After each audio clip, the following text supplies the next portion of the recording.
പരിശുദ്ധമായ റമളാൻ മാസം നമ്മൾ തറാവീഹ് കഴിഞ്ഞ് കിടന്നുറങ്ങി അത്താഴ സമയത്ത് നമ്മൾ ഉണരാറുണ്ട്. ആ സമയത്താണ് പലരും വിത്ർ നിസ്കരിക്കാറുള്ളത്. വിത്ർ നിസ്കരിക്കുന്ന സമയം അത്താഴ സമയമാണ്, ആ സമയത്താണ് നിസ്കരിക്കേണ്ടത്. എന്നാൽ ഈ റമളാൻ കഴിഞ്ഞാലും ഇതേപോലെ നമ്മുടെ തഹജ്ജുദ് നിസ്കാരം നമ്മൾ തുടരണം. റമളാൻ കഴിഞ്ഞാലും തുടരണം. ഇപ്പൊ നമ്മൾക്ക് ക്ഷീണമില്ല, തറാവീഹ് കഴിഞ്ഞ് കിടന്നുറങ്ങിയ നമ്മൾ 11 മണിക്കും 12 മണിക്കും കിടന്നുറങ്ങിയ നമ്മൾ യാതൊരു മടിയുമില്ലാതെ 4 മണിക്ക് ഉണരാറുണ്ട്. അത്താഴം കഴിക്കാൻ വേണ്ടി ഉണരാറുണ്ട്. അങ്ങനെ ഉണരുന്നില്ലെങ്കിൽ നിർബന്ധമായും ഉണരണം. തസഹറൂ ഫഇന്ന ഫീഹിൽ ബറക, നിങ്ങൾ നിർബന്ധമായും അത്താഴം കഴിക്കണം, അതിൽ ബറക്കത്തുണ്ട്. ജൂതന്മാരുടെയും പരിശുദ്ധരായ മുസ്ലിമീങ്ങളുടെയും നോമ്പിന്റെ വ്യത്യാസം അത്താഴം നമ്മൾക്കുണ്ട് എന്നുള്ളതാണ്. അതുകൊണ്ട് അത്താഴം കഴിക്കണം, അതിൽ ബറക്കത്തുണ്ട് എന്ന്. അത് നിങ്ങളുടെ ശാരീരികമായ ആരോഗ്യത്തിന് നിർബന്ധമാണ് എന്ന് പരിശുദ്ധ റസൂലുള്ളാഹ്. ഈ റമളാൻ കഴിഞ്ഞ് പെരുന്നാൾ മുതൽ 4 മണിക്ക് തന്നെ ഉണരുന്നവരായി നിങ്ങൾ മാറണം. വളരെ നേരത്തെ കിടന്നുറങ്ങാൻ നമ്മൾക്ക് സൗകര്യമുണ്ട്. വളരെ നേരത്തെ കിടന്നുറങ്ങാൻ നമ്മൾക്ക് സൗകര്യമുണ്ട്. അന്ന് തറാവീഹ് ഇല്ല, 20 റക്അത്തില്ല. സാന്ദർഭികമായി ഞാൻ പറയട്ടെ, തറാവീഹ് നിസ്കരിക്കുന്ന ആളുകളോട് ദയവ് ചെയ്ത് നിസ്കാരത്തെ പരിഹസിക്കരുത്. ദയവ് ചെയ്ത് നിസ്കാരത്തെ നിങ്ങൾ അപകീർത്തിപ്പെടുത്തരുത്. ദയവ് ചെയ്ത് നിസ്കാരത്തെ അല്ലാഹുവിനെ തന്നെ പരിഹസിക്കുന്ന രീതിയിൽ ഒരു പ്രഹസനമായി നിങ്ങളുടെ തറാവീഹ് മാറരുത്. അനാവശ്യമായി വേഗത കൂട്ടരുത്. എന്തേ പരിശുദ്ധമായ റമളാനിൽ തറാവീഹ് നിസ്കരിക്കാൻ ഒരു 10-15 മിനിറ്റ് കൂടിപ്പോയാൽ എന്തേ? അത് അദബുകേടാണ് മുഅ്മിനീങ്ങളെ. നിങ്ങൾ നിസ്കരിച്ചില്ലെങ്കിൽ അല്ലാഹു ചോദ്യം ചെയ്യില്ല. എന്തേ നിങ്ങൾ തറാവീഹ് നിസ്കരിക്കാത്തത് എന്ന് അല്ലാഹു നിങ്ങളെ ചോദ്യം ചെയ്യില്ല. അത് നിർബന്ധമായ ഫർളല്ല മുഅ്മിനീങ്ങളെ. നേരെ മറിച്ച് നിസ്കരിക്കാൻ വേണ്ടി പള്ളിയിൽ പോയി തുമഅനീനത്തില്ലാതെ അതിന്റെ ഫർളുകൾ ചെയ്യാതെ ഫാത്തിഹ പോലും പൂർത്തിയായി പാരായണം ചെയ്യാതെ അമിതമായ വേഗത്തിൽ നിങ്ങൾ തറാവീഹ് നിസ്കരിച്ചാൽ അതിനെ റബ്ബ് ചോദ്യം ചെയ്യും. നിസ്കാരത്തോടുള്ള അദബുകേടാണ് എന്ന് മനസ്സിലാക്കണം. തിരക്കുള്ളവർ നിസ്കരിക്കേണ്ട, തിരക്കുള്ളവർ കിടന്നുറങ്ങിക്കോളൂ. തിരക്കുണ്ടെങ്കിൽ നിസ്കാരത്തെയല്ല നിങ്ങൾ കുറയ്ക്കേണ്ടത്, വേഗത കൂട്ടേണ്ടത് നിസ്കാരത്തെയല്ല. നിസ്കാരത്തിനിടയിലുള്ള ചില ദിക്റുകൾ ഉണ്ടല്ലോ, ആ ദിക്ർ കുറച്ചാലും പ്രശ്നമല്ല. നിസ്കാരത്തെ ദയവ് ചെയ്ത് നിങ്ങൾ അമിതമായ വേഗത്തിൽ പ്രഹസനമായി കാണരുത്. കഴിയുന്ന ആളുകൾ മാത്രം നിസ്കരിച്ചാൽ മതി. ആസ്വദിച്ചുകൊണ്ട് നിസ്കരിക്കാൻ നമ്മൾ തയ്യാറാവണേ. എന്റെ പ്രിയമുള്ള ചെറുപ്പക്കാരോട് നിങ്ങളോട് പറയുകയാണ്, എവിടെയാണ് വളരെ വേഗത്തിൽ നിസ്കാരം തീരുന്നത് എന്ന് നോക്കി അവിടേക്ക് ഓടിപ്പോവാതെ എവിടെയാണൊന്ന് ആശ്വാസത്തോടു കൂടി ഒന്ന് റാഹത്തായി നിസ്കരിക്കാൻ കഴിയുന്നത് അവിടെ പോയി നിസ്കരിക്കണം. വളരെ ഭംഗിയായി ഖുർആൻ പാരായണം ചെയ്യണം. ഫാത്തിഹ പാരായണം ചെയ്ത് കഴിഞ്ഞാൽ നിർബന്ധമായും മുഅ്മിനീങ്ങൾക്ക് ഫാത്തിഹ ഓതാനുള്ള സമയം ഇമാമുമാര് കൊടുക്കണം. വെറുതെ ഒരു കടപ്പാടായി, വെറുതെ ഒരു ബാധ്യതയായി തറാവീഹ് നിസ്കരിച്ച് തലകുത്തി മറിഞ്ഞതുകൊണ്ട് ഒരു പ്രയോജനവും നമ്മൾക്കില്ല. അതിനു പകരം അല്ലാഹുവിന്റെ ശിക്ഷ വരെ ലഭിക്കാൻ അത് കാരണമാകും. കാരണം നിസ്കാരത്തിനൊരു മര്യാദയുണ്ട്, ഇബാദത്തുകൾക്കൊരു മര്യാദയുണ്ട്. ആ മര്യാദയെ ചോദ്യം ചെയ്യുന്ന രീതിയിലുള്ള നിസ്കാരം നമ്മുടെ ഭാഗത്ത് നിന്ന് വന്നു പോയാൽ അത് അപകടം തന്നെയാണ്. അതുകൊണ്ട് സൂക്ഷിക്കണമെന്ന് ഞാൻ സാന്ദർഭികമായി പറയുകയാണ്. ഇത് കഴിഞ്ഞ് തഹജ്ജുദ് നിസ്കരിക്കാൻ നമ്മൾ ഉണർന്നാൽ എല്ലാ ദിവസവും വിത്ർ നിസ്കാരത്തെ തഹജ്ജുദിലേക്ക് മാറ്റിവെച്ച് ആ വിത്ർ നിസ്കാരത്തിന്റെ സുജൂദിൽ കിടന്നുകൊണ്ട് അല്ലാഹുവിനോട് ദുആ ചെയ്യണം. അല്ലാഹുമ്മഗ്ഫിർ ലനാ ولوالدينا ربنا ارحمهم كما ربونا صغارا اللهم اغفر لنا ولوالدينا ربنا ارحمهم كما ربونا صغارا അല്ലാഹുവേ, ഞങ്ങളുടെ മാതാപിതാക്കൾക്ക് നീ പുറത്തു കൊടുക്കണേ അല്ലാ. എങ്ങനെയാണോ വളരെ ചെറുപ്പത്തിൽ ഞങ്ങളെ പോറ്റി വളർത്തിയത് അതേപോലെ ഞങ്ങളുടെ മാതാപിതാക്കളെ വാർദ്ധക്യകാലത്ത് നീ ഏറ്റെടുക്കണേ അല്ലാ. അഥവാ അവർക്ക് മാരകമായ രോഗങ്ങൾ നൽകല്ലേ അല്ലാ, വാർദ്ധക്യ സഹജമായ പ്രയാസങ്ങൾ നൽകല്ലേ റബ്ബേ. വളരെ റാഹത്തോടെ ആഫിയത്തോടെ ജീവിച്ച് അന്തസ്സായി ജീവിച്ച് ഈമാൻ സലാമത്തായി ലോകത്തോട് വിട പറയാൻ എന്റെ മാതാപിതാക്കൾക്ക് തൗഫീഖ് നൽകണേ എന്നാണ് ആ പ്രാർത്ഥനയുടെ അർത്ഥം. അങ്ങനെയാണ് സുജൂദിൽ കിടന്നുകൊണ്ട് ദുആ ചെയ്യണം. നിങ്ങളുടെ മാതാപിതാക്കൾക്ക്, ലോകത്തുള്ള സർവ്വ മുഅ്മിനീങ്ങൾക്കും ദുആ ചെയ്യണം സുജൂദിൽ കിടന്നുകൊണ്ട്. അല്ലാഹുമ്മ ഗ്ഫിർ ലിൽ മുഅ്മിനീന വൽ മുഅ്മിനാത്ത് വൽ മുസ്ലിമീന വൽ മുസ്ലിമാത്ത് അൽ അഹ്യാഇ മിൻഹും വൽ അംവാത്ത്. അല്ലാഹുവേ, മുഅ്മിനീങ്ങളായ മുഅ്മിനാത്തുകളായ ആളുകൾക്ക് നീ മാപ്പ് നൽകണേ റബ്ബേ. മുസ്ലിമീങ്ങളായ മുസ്ലിമാത്തുകളായ മരിച്ചുപോയ ആളുകൾക്ക് നീ മാപ്പ് നൽകണേ റബ്ബേ. അൽഹയാഇ മിൻഹും വൽ അംവാത്, അതിൽ ജീവിച്ചിരിക്കുന്ന ആളുകൾക്കും മരിച്ചുപോയ ആളുകൾക്കും അഥവാ തുടക്കം മുതൽ ഇന്നേ വരെ എല്ലാ ഇവിടെ ജനിച്ച സർവ്വ മുഅ്മിനീങ്ങൾക്ക് വേണ്ടി നമ്മൾ പ്രാർത്ഥിച്ചാൽ ഒരു മുഅ്മിനിന് ഒരു പ്രതിഫലം എന്ന രീതിയിൽ അല്ലാഹു നമ്മൾക്ക് പ്രതിഫലം നൽകുമെന്നാണ്. അതുകൊണ്ട് നമ്മുടെ തഹജ്ജുദ് എന്നുള്ളത് ലോക മുസ്ലിമീങ്ങൾക്ക് റഹ്മത്തായി നമ്മുടെ തഹജ്ജുദ് മാറണം, ലോക മുസ്ലിമീങ്ങൾക്ക് റാഹത്തായി നമ്മുടെ തഹജ്ജുദ് മാറണം. അതുകൊണ്ട് നമ്മുടെ സുജൂദിൽ കിടന്നുകൊണ്ട് അവർക്ക് വേണ്ടി ദുആ ചെയ്യാൻ നമ്മൾ മറന്നു പോകരുത് മുഅ്മിനീങ്ങളെ. പ്രത്യേകിച്ച് നമ്മുടെ മാതാപിതാക്കൾക്ക് നിസ്കാരം കഴിഞ്ഞാലും മാതാപിതാക്കൾക്ക് വേണ്ടി ദുആ ചെയ്യാൻ മറന്നു പോകരുത്. കാരണം നമ്മളാക്കിയത് നമ്മുടെ മാതാപിതാക്കളാണ്, നമ്മളാക്കിയത് നമ്മുടെ മാതാപിതാക്കളാണ്. അതിനോടൊപ്പം ചേർത്ത് പറയാനുള്ളൊരു വിഷയം എന്റെ പ്രിയപ്പെട്ട മാതാപിതാക്കളോട് പറയാനുള്ളത്, എന്റെ പ്രിയപ്പെട്ട മാതാപിതാക്കളോട് പറയാനുള്ളത്, മക്കൾക്കുള്ള വഴികാട്ടിയായി നിങ്ങൾ മാറണം. മക്കളുടെ വഴികാട്ടിയായി നിർബന്ധമായും നിങ്ങൾ മാറേണ്ടതുണ്ട്. മക്കൾ എപ്പോഴെങ്കിലും തോറ്റുപോയെന്ന് വിചാരിച്ചാൽ, മക്കൾ എപ്പോഴെങ്കിലും തോറ്റുപോകുമെന്ന് വിചാരിച്ചാൽ, എപ്പോഴെങ്കിലും മക്കള് പരാജയപ്പെടുമെന്ന ഒരു ഭീതി മക്കൾക്കുണ്ടെങ്കിൽ, ഏതെങ്കിലും ഒരു വിഷയത്തിൽ മക്കൾ പരാജയപ്പെട്ടു പോവുകയാണ്, അവരുടെ ശുഭപ്രതീക്ഷ നഷ്ടപ്പെടുകയാണ്, ശുഭാപ്തി വിശ്വാസം നഷ്ടപ്പെടുകയാണ് എന്നൊക്കെ തോന്നിയാൽ നിർബന്ധമായിട്ടും നമ്മൾ അവർക്ക് കരുത്താകണം. മാതാപിതാക്കൾ അവർക്ക് കരുത്തായി മാറണം. നിങ്ങൾ അവരെ നിരാശരാക്കാൻ പാടില്ല. നിങ്ങൾ കാരണത്താൽ അവർ നിരാശരായി മാറാൻ പാടില്ല. നിങ്ങൾ കാരണം അവർക്ക് കരുത്ത് ലഭിക്കണം. പാകിസ്ഥാനിലെ മുനീബ മസാരി എന്ന് പറയുന്ന ഒരു ചെറുപ്പക്കാരിയുടെ കഥ വളരെ ഇൻസ്പിറേഷൻ നൽകുന്ന, ആവേശം നൽകുന്ന കഥയാണത്. പിതാവ് പറഞ്ഞതുപോലെ മാതാവ് പറഞ്ഞതുപോലെയാണ്. എല്ലാവരും തറവാട്ടുകാരായ കുടുംബക്കാർ, മാന്യരായ കുടുംബക്കാരൊക്കെ മാതാപിതാക്കൾ പറഞ്ഞതുപോലെയാണ് കല്യാണത്തിന് തയ്യാറാവുക. പെണ്ണിന് ഇഷ്ടപ്പെട്ടാലും ഇഷ്ടപ്പെട്ടില്ലെങ്കിലും മാതാപിതാക്കൾക്ക് ഇഷ്ടപ്പെട്ടാൽ അവർ ചോദിക്കും കല്യാണം കഴിക്കാൻ തയ്യാറാണോ എന്ന്. ആ സമയത്ത് പെണ്ണ് പറയും, ഉപ്പ നിങ്ങൾക്ക് ഇഷ്ടമാണെങ്കിൽ, ഉമ്മ നിങ്ങൾക്ക് ഇഷ്ടമാണെങ്കിൽ ഞാൻ കല്യാണം കഴിക്കാൻ തയ്യാറാണെന്ന് പറഞ്ഞ് കല്യാണം കഴിക്കും. ഒരുപക്ഷെ അവരുടെ ദാമ്പത്യ ജീവിതം അവർക്ക് തുടക്ക സമയത്ത് അത്ര രസകരമായി തോന്നൂല. പിന്നെ അത് ശരിയാകുമെങ്കിലും ആദ്യ കാലഘട്ടങ്ങളിൽ മനസ്സുകൊണ്ടൊരു പക്ഷേ തൃപ്തിപ്പെടാൻ ആ പെണ്ണിന് കഴിഞ്ഞുകൊള്ളണമെന്നില്ല. അതുപോലെ ഒരു ദാമ്പത്യ ജീവിതമാണ് ഈ മുനീബ എന്ന് പറയുന്ന പാകിസ്ഥാനിയായ പെണ്ണിനുണ്ടായത്. 2-3 വർഷങ്ങൾക്ക് ശേഷം ഭർത്താവിന്റെ കൂടെ യാത്ര ചെയ്യുമ്പോൾ വലിയൊരു ആക്സിഡന്റിൽ വിടുകയും തന്റെ 2 കാലുകൾ നഷ്ടപ്പെടുകയാണ്, തന്റെ സ്പൈനൽ കോഡിന് ക്ഷതമേൽക്കുകയാണ്, തന്റെ ഗർഭപാത്രത്തിന് ക്ഷതമേൽക്കുകയാണ്. ഇനി ഒരിക്കലും പ്രസവിക്കാൻ കഴിയില്ല എന്ന് ഡോക്ടർമാര് വിളിച്ചു പറയുന്നുണ്ട്. ഇനി ഒരിക്കലും നടക്കാൻ കഴിയില്ല എന്ന് ഡോക്ടർമാര് വിളിച്ചു പറയുന്നുണ്ട്. അങ്ങനെ ഒരുപാട് 6 മാസക്കാലത്തോളം ഹോസ്പിറ്റലിൽ കിടന്നിട്ട് ഹോസ്പിറ്റലിന്റെ ചുമരുകൾ കണ്ട് ജീവിതം എടുത്തിട്ട് ഹോസ്പിറ്റലിൽ നിന്ന് ഡിസ്ചാർജ് ആയി വീട്ടിലേക്ക് എത്തിയപ്പോഴാണ് ഇരിക്കാൻ പോലും കഴിയാത്ത പ്രയാസം തോന്നിയത്.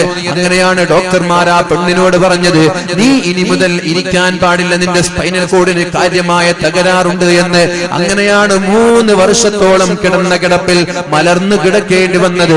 ലോകത്തിന്റെ സർവ്വവാതിലുകളും അടക്കപ്പെടുകയാണ്. ഭർത്താവ് ഡിവേഴ്സ് ചെയ്യുകയാണ്, ഭർത്താവ് ഒഴിവാക്കിക്കൊണ്ട് പോവുകയാണ്. കാരണം പ്രസവിക്കാത്ത പെണ്ണിനിക്ക് എന്തിനാണെന്ന് പറഞ്ഞ് ഭർത്താവ് ഒഴിവാക്കി പോകുന്നുണ്ട്.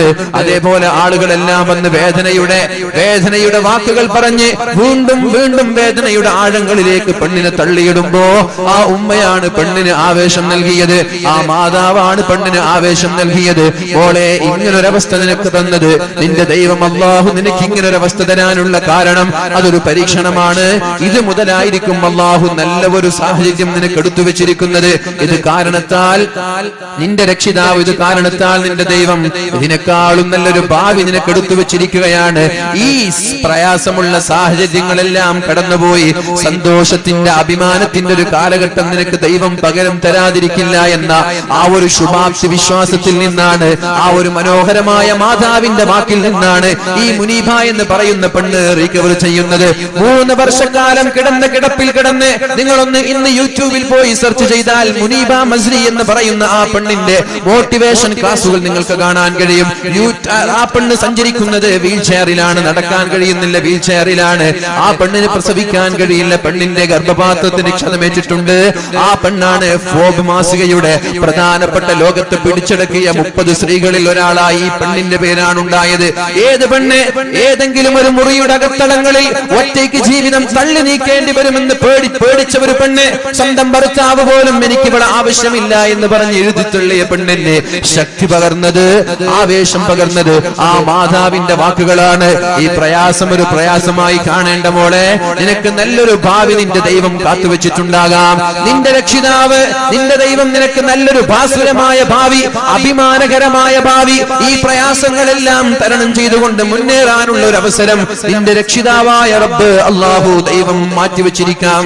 അതുകൊണ്ട് നീ നിരാശപ്പെടേണ്ട എന്ന് പറഞ്ഞ ആ മാതാവിന്റെ വാക്കുകളുടെ കരുത്താണ് ഇന്ന് വേൾഡിലെ, ലോകത്തെ സ്ത്രീകൾക്ക് വേണ്ടി വാദിക്കുന്ന, പിച്ചവെച്ച് ജീവിതത്തിൽ വിദ്യാഭ്യാസ മേഖലകളിൽ വളരാൻ കഴിയാതെ ജീവിക്കാൻ സാമ്പത്തികമായി പ്രയാസപ്പെടുന്ന ആളുകൾക്ക് താങ്ങും തണലുമായി പ്രശസ്തയായ ഒരു പെണ്ണായി പാകിസ്ഥാനിലെ അയേൺ ഗേൾ എന്ന് പറയുന്ന, ഉരുക്കു വനിത എന്ന് പറയുന്ന ഒരു പെണ്ണായി മുനീബ മസ്രി മാറിയത് ആ മാതാവിന്റെ പ്രതീക്ഷ നൽകുന്ന വാക്കുകളാണ്.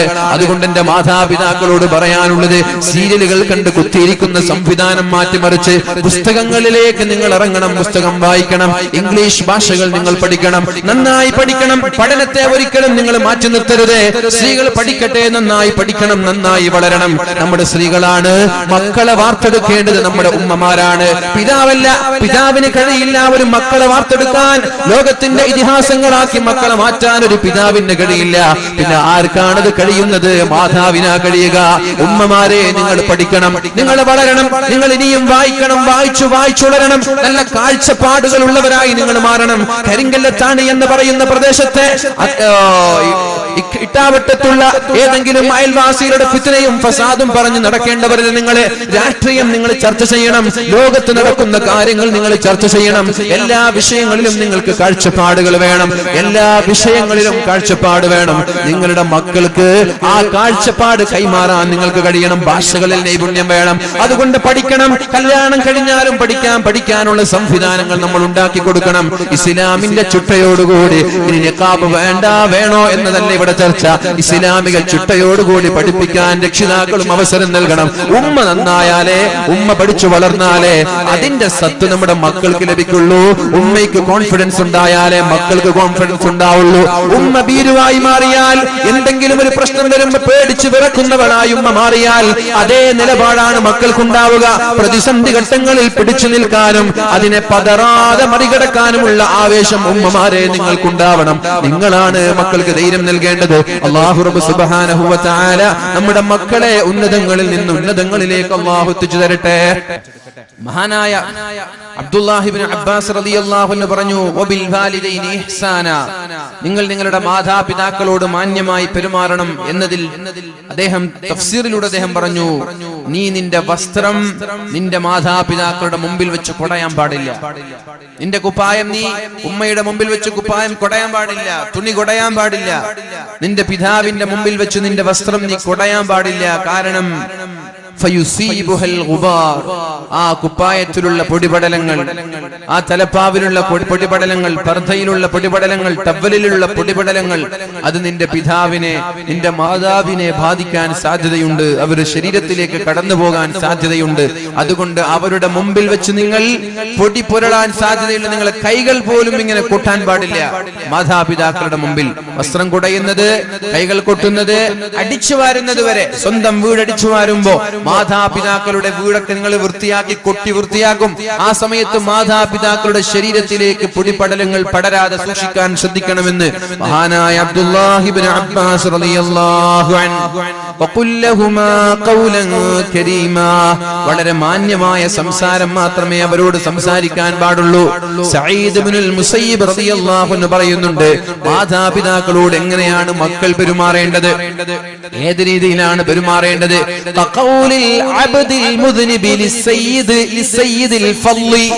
ഗൗരവക്കാരനായ, ദേശക്കാരനായ ഒരു യജമാനന്റെ മുമ്പിൽ തെറ്റുകാരനായ ഒരു അടിമ എങ്ങനെയാണോ നിൽക്കുന്നത്, ലാത്തി പിടിച്ചു നിൽക്കുന്ന പോലീസുകാരന്റെ മുമ്പിൽ കുറ്റവാളിയായ ഒരു തെറ്റു ചെയ്ത ഒരു കുറ്റവാളി എങ്ങനെയാണോ നിൽക്കുന്നത്, അതേപോലെയാണ് കോടതിയുടെ വക്കീലിന്റെ മുമ്പിൽ എങ്ങനെയാണോ ഒരു കുറ്റക്കാരൻ പോയി നിൽക്കുന്നത്, അതേപോലെ മാതാപിതാക്കളുടെ മുമ്പിൽ വിനയത്തോടുകൂടി ബഹുമാനത്തോടുകൂടി നിൽക്കണം. എല്ലാ സമയവും ഇതുപോലെയാണ് നിൽക്കേണ്ടത്.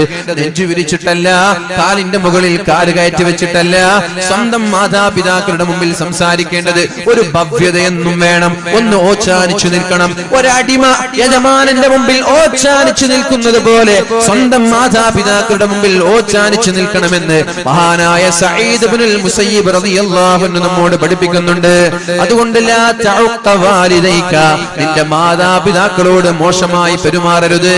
വ ഇൻ അമറാക അൻ തഖ്റുജ മിൻ അഹ്ലിക വ മാലിക, നിന്റെ ഭാര്യയെ ഡിവോഴ്സ് ചെയ്യാൻ പറഞ്ഞാലും നിന്റെ സമ്പാദ്യങ്ങൾ ഒഴിവാക്കാൻ പറഞ്ഞാലും നിന്റെ വീട്ടിൽ നിന്ന് ഇറങ്ങിപ്പോടാ എന്ന് പറഞ്ഞാൽ നിന്റെ മാതാപിതാക്കളുടെ മുഖം നോക്കി നിങ്ങളാരാ അത് പറയാൻ, ഞാൻ നിർമ്മിച്ച വീടല്ലയോ എന്ന് പറഞ്ഞു പോവരുതേ എന്റെ ചെറുപ്പക്കാരെ, എന്റെ സഹോദരങ്ങളെ. അത്തരം വാക്കുകൾ നമ്മളിൽ നിന്ന് വരാൻ പാടില്ല.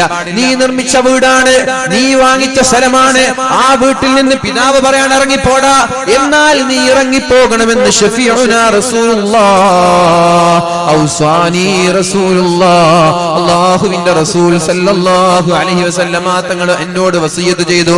മുആദ് ഇബ്നു ജബൽ റളിയല്ലാഹു അൻഹു പറയുകയാണ്, എന്നോട് മഹാനായ റസൂലുള്ളാഹി സല്ലല്ലാഹു അലൈഹി വസല്ലമ തങ്ങൾ വസിയത്ത് ചെയ്തു, ലാ തഉഖ വാലിദൈക, നിന്റെ മാതാപിതാക്കളോട് മോശമായി പെരുമാറരുത്. വ ഇൻ അമറാക അൻ തഖ്റുജ മിൻ അഹ്ലിക വ മാലിക, നിന്റെ സമ്പാദ്യങ്ങൾ ഇട്ടെറിഞ്ഞു പോകാൻ, നിന്റെ കുടുംബത്തെ ഇട്ടെറിഞ്ഞു പോകാൻ മാതാപിതാക്കൾ പറഞ്ഞാൽ അതുപോലും നീ കേൾക്കണം, നീ അനുസരിക്കണമെന്ന് പരിശുദ്ധ റസൂലുള്ളാഹ്. ഒരിക്കലും മഹാനായ അബ്ദുല്ലാഹി ഇബ്നു ഉമർ റളിയല്ലാഹു അൻഹു അദ്ദേഹം പറയാണ്, ഉമർ റളിയല്ലാഹു അൻഹുവിന്റെ മകൻ അബ്ദുല്ല റളിയല്ലാഹു അൻഹു അദ്ദേഹം പറയുന്നുണ്ട്, കാനത്ത് തഹ്തി ഇംറഅതുൻ, ഞാനൊരു കല്യാണം കഴിച്ചു. കാനത്ത് തഹ്തി ഇംറഅതുൻ, ഞാനൊരു കല്യാണം കഴിക്കുകയുണ്ടായി. കാന ഉമറു യക്റഹുഹാ, എന്റെ പിതാവായ ഉമറിന് ആ പെണ്ണിനെ ഇഷ്ടപ്പെട്ടില്ല. എന്റെ പിതാവായ ഉമർ തങ്ങൾക്ക് എന്റെ ഭാര്യയെ ഇഷ്ടപ്പെട്ടില്ല. എന്നോട് പറഞ്ഞു, ത്വല്ലിഖഹാ അബ്ദുള്ള, ആ പെണ്ണിനെ നീ വിവാഹമോചനം നടത്തണം, ആ പെണ്ണിനെ നീ ഡിവോഴ്സ് ചെയ്യണമെന്ന് മഹാനായ ഉമർ ഇബ്നുൽ ഖത്താബ് റളിയല്ലാഹു അൻഹു തന്റെ മകനോട് പറഞ്ഞു. ഫഅബൈതു, വിവാഹമോചനം നടത്താൻ അബ്ദുല്ലാഹി തങ്ങൾ തയ്യാറായില്ല. തന്റെ ഭാര്യയെ ഡിവോഴ്സ് ചെയ്യാൻ അബ്ദുല്ലാഹി തങ്ങൾ തയ്യാറായില്ല. ഫഅതാ ഉമറുൻ നബിയ സല്ലല്ലാഹു അലൈഹി വസല്ലം, ആ സമയത്ത് മഹാനായ ഉമർ ഇബ്നുൽ ഖത്താബ് റളിയല്ലാഹു അൻഹു നേരെ കടന്നു വന്നത് പരിശുദ്ധ ഹബീബിന്റെ സമീപത്തേക്കാണ്. നബി തങ്ങളോട് കാര്യം പറഞ്ഞു. നബി തങ്ങൾ മഹാനായ അബ്ദുള്ളയെ വിളിച്ചു, യാ അബ്ദുല്ലാഹ് അത്ഇ അബാക, നിന്റെ പിതാവിനെ അനുസരിച്ചോ അബ്ദുല്ലാഹ്, നീ നിന്റെ ഭാര്യയെ ത്വലാഖ് ചെല്ലണമെന്ന് പരിശുദ്ധ റസൂലുള്ളാഹ്. ഈ ഹദീസ് വെച്ചുകൊണ്ട് എന്റെ പ്രിയപ്പെട്ട രക്ഷിതാക്കളെ, എന്റെ പ്രിയപ്പെട്ട മാതാപിതാക്കളെ, മക്കളോട് അവരുടെ ഭാര്യയെ ത്വലാഖ് ചെല്ലാൻ നിങ്ങൾ ആവശ്യപ്പെടേണ്ട. ഇവിടെ മഹാനായ ഇമാം അഹ്മദ് ബിൻ ഹംബൽ തങ്ങൾ പോലെയുള്ള പ്രഗൽഭരായ പണ്ഡിതന്മാർ പറയുന്നുണ്ട്, ഉമർ ഇബ്നുൽ ഖത്താബ് റളിയല്ലാഹു അൻഹു ത്വലാഖ് ചെല്ലാൻ പറഞ്ഞിട്ടുണ്ടെങ്കിൽ നിങ്ങൾ ഉമറല്ലല്ലോ, ഉമറിന്റെ കഴിവ് നിങ്ങൾക്കുണ്ടോ? ഭാവിയിൽ നടക്കാൻ പോകുന്നത് തിരിച്ചറിയാനുള്ള കഴിവ് മഹാനായ ഉമർ ഇബ്നുൽ ഖത്താബ് റളിയല്ലാഹു അൻഹുവിനുണ്ട്. എന്നാൽ നിങ്ങൾക്കതില്ലല്ലോ. അതുകൊണ്ട് നിങ്ങൾ നിങ്ങളുടെ മക്കളുടെ ഭാര്യയെ ത്വലാഖ് ചെല്ലാൻ നിങ്ങൾ ആവശ്യപ്പെടരുത്. നിങ്ങൾക്ക് ഉമർ റളിയല്ലാഹു അൻഹു പറയാൻ വല്ല കാരണങ്ങളും അതിന് പിന്നിലുണ്ടാകും. ഭാവിയിലുള്ള പ്രയാസങ്ങൾ കണ്ടറിഞ്ഞതുകൊണ്ടാവാം. അതുകൊണ്ട് നിങ്ങൾ അത് പറഞ്ഞുകൊണ്ട് മക്കളെ വിഷമിപ്പിക്കരുത് എന്ന് മഹാന്മാര് പഠിപ്പിക്കുന്നുണ്ട്. ഏതായാലും എന്റെ പ്രിയപ്പെട്ട സഹോദരങ്ങളോട്, സഹോദരിമാരോട് പറയാനുള്ളത്, നമ്മൾ കല്യാണ ആലോചനകൾ നടത്തുമ്പോ മാതാപിതാക്കൾക്ക് ഇഷ്ടമില്ലാത്തവരെ ഒരു കാരണവശാലും തെരഞ്ഞെടുക്കരുത്. പെണ്ണായാലും ശരി, ആണായാലും ശരി. എന്റെ പ്രിയപ്പെട്ട സഹോദരിമാരെ, സ്കൂളുകളിൽ വെച്ച്, കലാലയങ്ങളിൽ വെച്ച് പ്രണയത്തിന്റെ പിന്നാലെ കടന്നു ചെന്നിട്ട് ബ്ലാക്ക് മെയിലിന്റെ പേരിലോ അല്ലാതെയോ എനിക്ക് ഇയാൾ തന്നെ വേണമെന്ന് വാശി പിടിച്ച് മാതാപിതാക്കളുടെ കണ്ണീര് കുടിക്കാൻ നിന്നാൽ ആ ദാമ്പത്യ ജീവിതം നിങ്ങൾ നിർബന്ധമായി മനസ്സിലാക്കിക്കോളൂ, പരാജയമല്ലാതെ വേറെ ഒന്നും അവിടെ ഉണ്ടാവൂല. സന്തോഷം ആ ദാമ്പത്യ ജീവിതത്തിൽ നിങ്ങൾക്ക് ലഭിക്കൂല. ദാമ്പത്യ ജീവിതത്തിന്റെ സുഖം എന്താണെന്ന് പോലും അറിയാതെ പ്രയാസപ്പെടേണ്ടി വരും. വിവാഹമോചനത്തിലേക്ക് വരെ നിങ്ങളുടെ വൈവാഹിക ജീവിതം എത്താനുള്ള സാധ്യതയുണ്ട്. അതുകൊണ്ട് മാതാപിതാക്കളുടെ കണ്ണുനീര് കുടിപ്പിച്ചുകൊണ്ട് ഒരാളും വിവാഹത്തിന് തയ്യാറാവരുതേ, ഒരാളും ഒരു പെണ്ണിനെയും തെരഞ്ഞെടുക്കരുതേ, ഒരു പെണ്ണും ഒരു ഭർത്താവിനെയും തെരഞ്ഞെടുക്കരുത്. നിങ്ങൾക്ക് ഇഷ്ടപ്പെട്ടവരെ നിങ്ങളുടെ മാതാപിതാക്കളോട് പറയാൻ നിങ്ങൾക്ക് സ്വാതന്ത്ര്യമുണ്ട്, നിങ്ങൾക്ക് അവകാശമുണ്ട്. ആ മാതാപിതാക്കൾ പഠനം നടത്തി നിങ്ങൾക്ക് തൃപ്തരായ ആളുകളാണെങ്കിൽ വിവാഹം കഴിപ്പിച്ചു തരാൻ അവർ തയ്യാറാണ്. അവരാണ് ജീവിതത്തിന്റെ അനുഭവങ്ങളിലൂടെ തീച്ചൂളയിലൂടെ കടന്നുപോയവരാണ്. ദാമ്പത്യ ജീവിതം എന്താണ് എന്ന് മനസ്സിലാക്കിയവരാണ് അവർ. അതുകൊണ്ട് അവർ അന്വേഷിക്കും, ഈ പെണ്ണ് നിന്റെ ദാമ്പത്യ ജീവിതത്തിൽ നിനക്ക് സന്തോഷം നൽകുമോ ഇല്ലയോ എന്ന് മാതാപിതാക്കൾ പഠിക്കും. ഈ ചെറുക്കൻ നിന്റെ ദാമ്പത്യ ജീവിതത്തിൽ നിന്നെ ഏറ്റെടുക്കാൻ തയ്യാറാകുമോ എന്ന്. കല്യാണം കഴിഞ്ഞ് കല്യാണത്തിന്റെ മധുവിധി ഒരു 6 മാസം കഴിഞ്ഞ് തീർന്നു പോയാൽ പിന്നെ പെണ്ണെ നിന്നോട് താല്പര്യമുണ്ടാവൂല. തോന്നിവാസികളായ തമ്മാടികളായ ആളുകൾക്ക് അത് പഠിക്കാനും തിരിച്ചറിയാനും മാതാപിതാക്കൾക്ക് കഴിയും. അതുകൊണ്ട് ഇഷ്ടപ്പെട്ട ആളുകൾ തന്നെ വേണമെന്ന് വാശി പിടിക്കുന്നതിന് പകരം മാതാപിതാക്കളോട് അഭിപ്രായം പറഞ്ഞ് ഇന്നാലും അയാൾ എനിക്ക് ഇഷ്ടമാണ്, ഉപ്പതൊന്ന് അന്വേഷിക്കണം, ഉമ്മാതൊന്ന് അന്വേഷിക്കണം എന്ന് പറഞ്ഞ് അവര് തൽപരരാണെങ്കിൽ മാത്രം കല്യാണം കഴിച്ചാൽ മതി. അല്ലെങ്കിൽ അത് വേണ്ട എന്ന് മാതാപിതാക്കൾ പറഞ്ഞാൽ അതിനോട് താല്പര്യം കാണിക്കുകയേ ചെയ്യരുത്. ഇന്നലെ പറഞ്ഞതുപോലെ അള്ളാഹുവിന് വേണ്ടി ഒരു കാര്യം മാറ്റിവെക്കാൻ നമ്മൾ തയ്യാറായാൽ അതിനേക്കാളും നല്ല ഒരു പകരം അള്ളാഹു നൽകുമെന്ന് പരിശുദ്ധ റസൂലുള്ളാഹ് സല്ലല്ലാഹു അലൈഹി വസല്ലം നബി തങ്ങൾ പഠിപ്പിച്ചു. അതുകൊണ്ട് അള്ളാഹുവിന് വേണ്ടിയിട്ട് ചില വികാരങ്ങളും താല്പര്യങ്ങളൊക്കെ മാറ്റിവെക്കേണ്ടി വരും, ചില സുഖങ്ങൾ മാറ്റിവെക്കേണ്ടി വരും. ആർക്ക് വേണ്ടിയിട്ട്? പടച്ചോന് വേണ്ടിയിട്ട്. അപ്പൊ പടച്ചോൻ അതിന് പകരം നമ്മൾക്ക് നൽകും ഇൻഷാ അല്ലാഹ്. മഹാനായ ജാബിർ റളിയല്ലാഹു അൻഹു പറഞ്ഞു, ഖാല റസൂലുള്ളാഹി സ്വല്ലല്ലാഹു അലൈഹി വസല്ലം, അല്ലാഹുവിന്റെ ഹബീബ് പറയുകയാണ്, ബിർറു ആബാഅകും തബുറുകും അബ്നാഉകും. നിങ്ങൾ നിങ്ങളുടെ മാതാപിതാക്കളോട് മാന്യമായി പെരുമാറണം. എല്ലാവരോടും പറയാണ് ബിർറു ആബാഅകും, നിങ്ങളുടെ മാതാപിതാക്കളോട് നിങ്ങൾ മാന്യമായി പെരുമാറണം. അങ്ങനെ നിങ്ങൾ മാന്യമായി പെരുമാറിയാൽ തബുറുകും അബ്നാഉകും, നിങ്ങളുടെ മക്കളും നിങ്ങളോട് മാന്യമായി പെരുമാറും.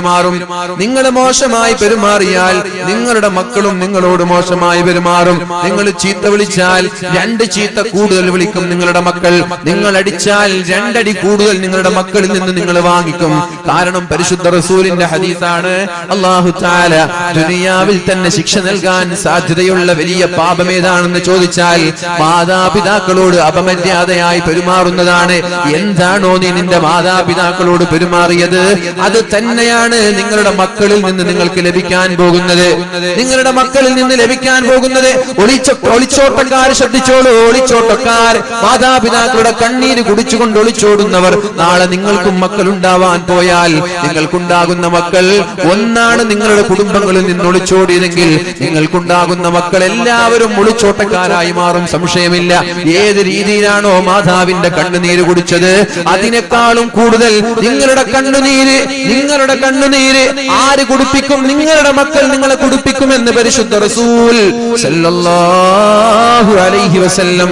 സൂക്ഷിക്കുക കഴിവിന്റെ പരമാവധി. നമ്മുടെ ജീവിതം എന്ന് പറഞ്ഞാൽ പ്രതിധ്വനിയാണ്. എന്താണോ നമ്മൾ ചെയ്തത് അത് നമ്മൾക്ക് തിരിച്ചു കിട്ടുമെന്നല്ലേ നബി തങ്ങൾ പറഞ്ഞത്. കമാ തദീനു തുദാൻ, കമാ തദീനു തുദാൻ. എന്താണോ നീ ചെയ്തത് അതേപോലെ നിനക്കത് തിരിച്ചു കിട്ടുമെന്ന് പരിശുദ്ധ റസൂലുള്ളാഹ്. പരിശുദ്ധ റസൂലുള്ളാഹ് സല്ലല്ലാഹു അലൈഹി വസല്ലം. ഇനി മഹാനായ സഹൽ ഇബ്നു മുആദ് റളിയല്ലാഹു അൻഹു പറയുന്നുണ്ട്, ഖാല റസൂലുള്ളാഹി സല്ലല്ലാഹു അലൈഹി വസല്ലം, നബി തങ്ങൾ പഠിപ്പിക്കുകയാണ്, യബ്ന ആദം, അല്ലയോ മനുഷ്യ, യബ്ന ആദം, അല്ലയോ മനുഷ്യ, ബിർറ വാലിദൈക, നീ നിന്റെ മാതാപിതാക്കളോട് വളരെ മാന്യമായി പെരുമാറണം. വസിൽ റഹിമക, നിന്റെ കുടുംബക്കാരോട് നല്ല ബന്ധം ചേർക്കണം. കുടുംബക്കാരെ നീ ബഹുമാനിക്കണം, ആദരിക്കണം, അവരെ സ്നേഹിക്കണം, മാതാപിതാക്കളെ ബഹുമാനിക്കണം. ഈ 2 കാര്യം നീ ചെയ്താൽ യുയസ്സിറു ലക അംറക, നിന്റെ എല്ലാ കാര്യങ്ങളും അല്ലാഹു എളുപ്പമാക്കി തരുമെന്ന് പരിശുദ്ധ റസൂലുള്ളാഹ്. എന്തോ ഒരു തടസ്സം മുമ്പിലുണ്ട് എന്ന് തോന്നിയാൽ, കാര്യങ്ങളൊക്കെ പ്രയാസമായി തോന്നുകയാണെങ്കിൽ, വാതിലുകളൊക്കെ കൊട്ടിയടക്കപ്പെടുന്നു എന്ന് തോന്നിയാൽ നിരാശ വേണ്ട മുഅ്മിനീങ്ങളെ. നിങ്ങളുടെ മാതാപിതാക്കളോട് വളരെ സ്നേഹത്തോടുകൂടി പെരുമാറുവീൻ. നിങ്ങളുടെ കുടുംബക്കാരുമായി നല്ല ബന്ധം ബന്ധം സ്ഥാപിക്കുകയും നിന്റെ എല്ലാ കാര്യങ്ങളും അല്ലാഹു എളുപ്പമാക്കി തരുമെന്ന് പരിശുദ്ധ റസൂലുള്ളാഹ്. മക്കളില്ലാതെ പ്രയാസപ്പെടുന്ന എല്ലാ ആളുകളോടും പറയാനുള്ളത്, നിങ്ങൾ പല സ്ഥലങ്ങളിലും പോയി പല ഡോക്ടർമാരെ കാണിച്ച് ജ്യോത്സ്യന്മാരെ കാണിച്ച് വെറുതെ സമയം കളയുന്നതിന് പകരം പ്രശ്നങ്ങൾ ഉണ്ടെങ്കിൽ അതിന് പരിഹാരം കണ്ടെത്തി നിങ്ങളുടെ മാതാപിതാക്കളോടൊന്ന് ആത്മാർത്ഥമായി സുജൂദിൽ കിടന്ന് ദുആ ചെയ്യാൻ പറ. അല്ലാഹു തആല ദുആയിനെ തള്ളിക്കളയൂല എന്ന് പരിശുദ്ധ റസൂലുള്ളാഹ്. നിങ്ങളുടെ കാര്യം അല്ലാഹു എളുപ്പമാക്കി തരുമെന്നാ പറഞ്ഞത്. എന്താ ചെയ്യേണ്ടത്? മാതാപിതാക്കളോട് മാന്യമായിട്ട് പെരുമാറണം, കുടുംബക്കാരോട് മാന്യമായിട്ട് പെരുമാറണം.